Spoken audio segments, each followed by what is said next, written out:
We'll proceed now to the second talk, which is given by Art McDonald, who doesn't need any introduction. He is the director of the Sudbury Neutrino Observatory collaboration, and he has in 2015 received a Nobel Prize for the discovery of neutrino oscillations, which show that neutrinos do have mass. And his talk is actually going to talk about some medical applications, from fundamental physics research to medical applications, ventilation system, and PET. So please take the floor.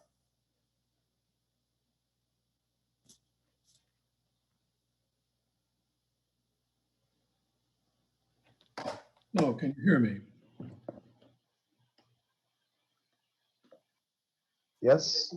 Okay, then what I'm going to talk about is how a group of people that normally are studying the dark matter No, mi stava raccontando. makes up 85% of the matter in the universe, but has not yet been clearly identified, reprogrammed their activities during 2020 to produce a new inexpensive type of ventilator, particularly targeted towards the most severe COVID-19 patients in ICUs. By targeting, we were able to L'ho visto da qualche parte. Sorry, is there a problem? There's some background noise that is being heard, so please make sure that the microphones are muted. Thank you. Okay, and so we came together with Elemaster in Italy and with companies and national labs in Canada and the US to build this new type of ventilator. The collaboration that reprogrammed themselves is aimed at an experiment to be cited in the next couple of years at the Gran Sasso Underground Laboratory in Italy. You can see the institutions listed on the left side. This came about because in March of 2020, when COVID-19 was being very strongly felt in the Lombardy region and in Milan in Italy, Cristiano Galbiati, who's the leader of our international astroparticle physics experiment for dark matter, was in lockdown, but he recognized that what we're doing in particle physics, in this case, handling both gaseous and liquid forms of argon, has a lot of overlap with what you would need to do to produce a ventilator. So we reached out to the team, and there was immediate response. In fact, I personally have been very impressed by the degree to which scientists who normally are pursuing very basic science topics were very pleased to work 7 days a week for many months to try to solve something that would perhaps give assistance in the current pandemic. He contacted me in Canada, and I was able to obtain support from national laboratories across the country. And we took an attitude from the very beginning of this project that this was to be open source. This was to be something that is published openly, that is to be done with an open source license, so that the design that we had obtained, which also uses parts that are readily obtained from normal supply systems, could be reproduced in other countries. And so this shows you the authors from, I think, the second paper we put forward. First paper was put forward in about, well, this paper was about 10 days after we started the project, when we had a prototype working. We proceeded with that and finally published a paper at the end of March of this year, which had all of the details contained within it. This is what the device looks like. By working with experienced manufacturers, we were able to produce a device which is very amenable to use in hospitals and in this pandemic, and able to be supplied internationally. It's very simple when you look at what a ventilator is supposed to do. You basically open a valve, put oxygen into someone's lungs, and then open an exit valve and allow the elasticity of the lungs to exhale it.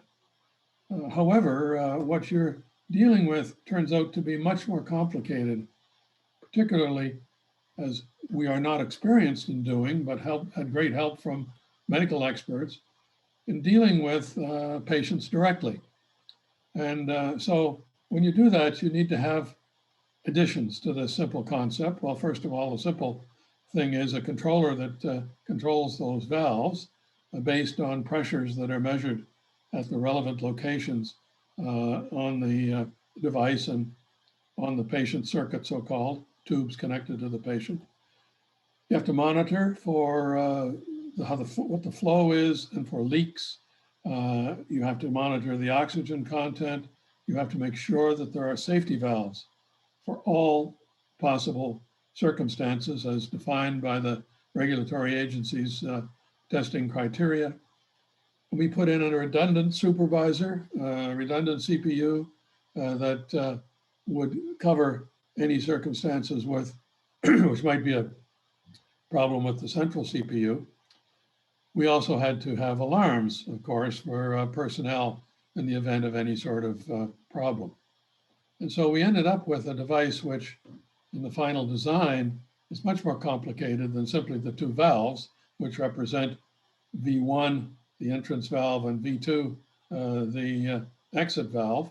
But we were able to do something with simply controlled and displayed circuits that adapted to two particular conditions that you find in an intubated patient at the final stages of COVID, when you want to be providing, in some cases, full control of the breathing, and in other cases, support for the breathing. So the first pressure-controlled ventilation, where the patient is normally unable to breathe on their own, provides a measure of, well, a profile for pressure, which can be adjusted in terms of its timing, in terms of the amount of pressure and oxygen content to be included. And so normally a new breath would just start at the end of the previous, but if the patient does begin to breathe, then on their own, then you need to initiate a different response. You need to deal with patients sighing, coughing, and respond to their weak attempts to breathe. You maintain a certain final pressure so that the alveoli do not completely collapse, which improves the oxygenation. If you're doing pressure support, or support ventilation, I should say, what you need to do is to detect the existing breathing pattern and to support it in the way that it needs to be supported. So this is what the device looks like in terms of what the doctor or the respiratory therapist has access to. And as you can see, it can be adjusted rather readily. What is being adjusted here is a combination of the pressure, the respiratory rate, and you can see that adjusting the different configurations is quite simple. On the right, you see a simulation of the patient's lung, and you can see that as the device is adjusted, then you can control this very well. So that's the final product, but getting there was a rather major activity. It's the evolution equivalent to the sort of evolution in cell phones, in our case, took on the order of 6 to 8 months and improved as we went along. But those devices that we had operating on the bench in 10 days had to be industrialized, and all of the safety features I mentioned had to be included.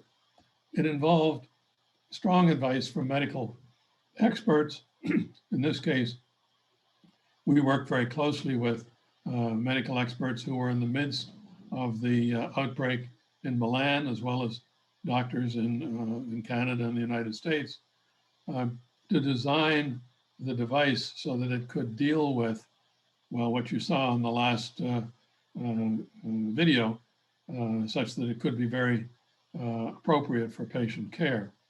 It had to interface with the hospital infrastructure and had to be safe in all considerations where we were following the ISO and other guidelines in order to accomplish that. Working very closely with manufacturers was important. And we were fortunate that Elemaster in Italy and then eventually in Canada, Vexos and JMP Solutions, who obtained a Canadian government contract to manufacture thousands of these ventilators for the Canadian stockpile. They were very closely coupled into our activity, and we learned a lot from them in terms of making a robust industrialized device. We really had hundreds of physicists and engineers with expertise in all of the aspects of this: software development, software safety, where we were fortunate in having actually Canadian software specialists who normally were dealing with software that had to be safe for nuclear reactors. That's the national laboratory that came to our assistance in Canada. But electronics expertise, primarily in Italy and Canada, instrumentation, project management, where we were assisted by being used to managing these large-scale projects with hundreds of international people during the last year working over Zoom, but in general working on the internet, which of course was originally developed for physicists to collaborate at CERN. And so we learned a lot about quality assurance and quality control and the performance standards we had to meet for the various means of, or various authorizations we required, and for the final Standards Association certification, which was appropriate for a mechanical device, mechanical and electronic device. We were very helped by donations, where at one point we had to make commitments on supply chain and didn't have the resources as yet to do it. And so really the world has come together to assist in COVID-19, and we benefited from that. So this is the timescale. Initiated the project on March 19th in Italy. We had devices working very quickly, even the industrialized devices, which were then improved upon. Obtained FDA approval, a contract from the Canadian government, approval by the Health Canada regulatory agency in Canada, and then eventually by the Canadian Standards Association. Started production in November and had 7,300 developed, or delivered, I should say, to the Canadian government by February. Elemaster has proceeded to obtain a CE mark so that this is now certified for distribution in Europe as well. Current status is we have over 7,300 units produced and accepted. They are in the Canadian stockpile. It appears as though the stockpile that we have in Canada will not be needed for Canadian needs. And so from the very beginning, there was a consideration that donation to other countries was a possibility. And that is being pursued at the present time, and we're providing assistance in that process. I'm going to switch gears completely now and go to yet another project that was recognized by, Christian Galbiati, among others, as a potential advantage of the technological development we had been doing, where we are using liquid argon for the detection of dark matter particles in an underground laboratory. These particles, unlike cosmic rays that are shielded by the rock above us, will penetrate through that rock and produce a recoil of a argon nucleus that produces a faint burst of light. And our efforts in this project is to both have high efficiency for detecting that light and also have excellent timing capabilities, in part to be used for the resolution of where that event occurred within the detector. And of course, high efficiency as well as high timing capability is the sort of thing you need for time of flight positron emission tomography. I have not personally been working on this project, but Cristiano and others who have been are on this call and can answer questions on it as we go along. With liquid argon, and particularly liquid argon with xenon introduced at about the 20% level, has timing where the events occur in under 5 or so nanoseconds, giving you very sharp definition of when the event occurred. The detection efficiency with these silicon photomultipliers operating, again, in a cryogenic environment with multiple layers of them in regions of liquid argon plus xenon detectors within this volume, which has been chosen to be equivalent to the total body type model for a PET scanner, gives you those sorts of advantages that are mentioned at the bottom of the slide here.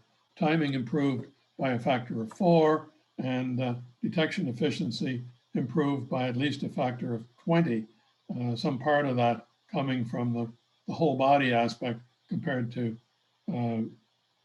present commercial scanners, but factors of 5 or more in efficiency independent of that. So the project is going forward based on the patent that you saw listed on the first slide.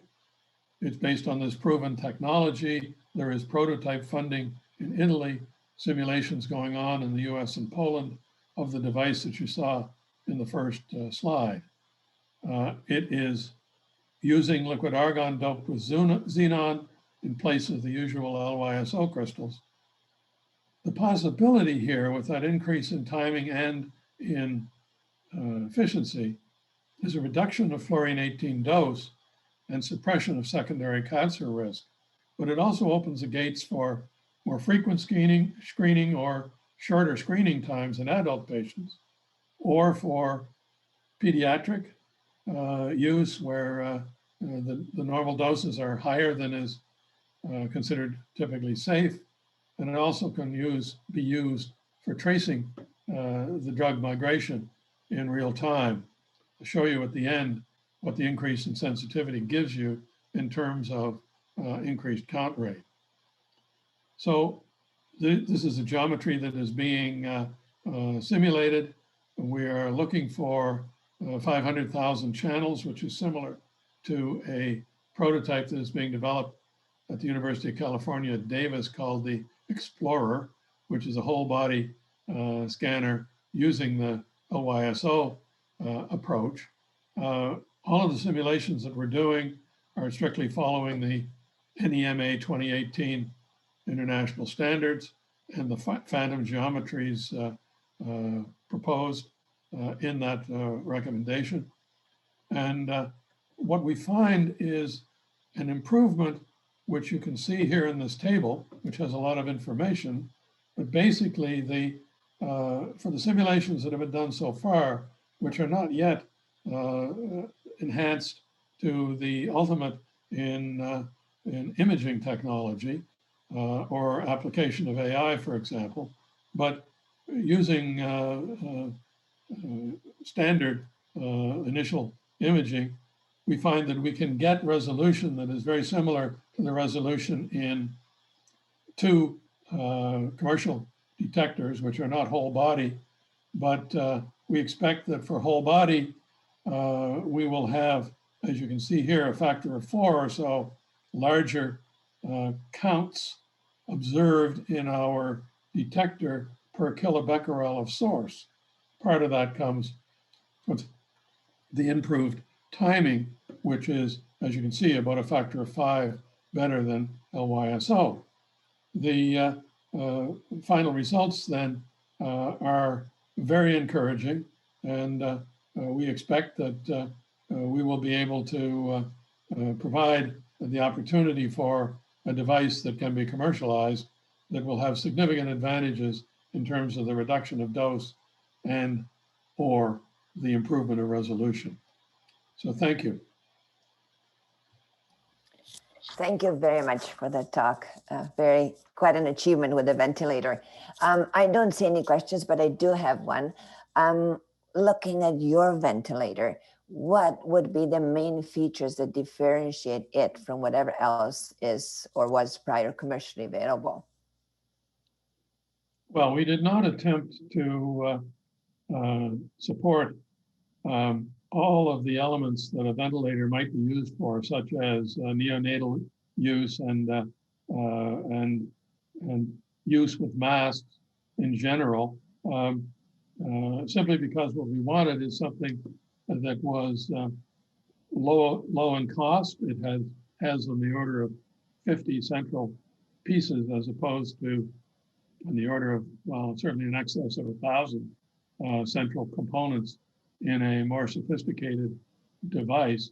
And our objective was one of the things that was called for at the beginning of the epidemic, and that is a device which is able to be supplied rapidly from existing supply chains, and that would be inexpensive, and it's at least a factor of 2 below any other typical market available ventilator, and substantially low, more than that, below the most sophisticated ventilator.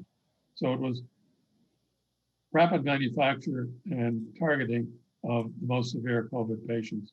That was our objective. Well, that's a very important consideration.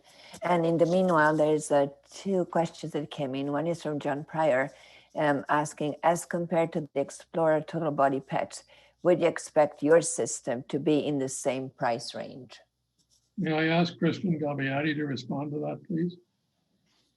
Sure, Art. I'll be happy to take the call. I think it's certainly more expensive than the Explorer scanner, because the geometry of the detector is more complicated inside it and has multiple layers of silicon PMs. Maintenance, I don't think will be a factor, because those are detectors that are built to operate with standard levels of maintenance, but certainly more expensive, even significantly more expensive. Thank you. And the second question was exactly the same from Harry. So thank you very much.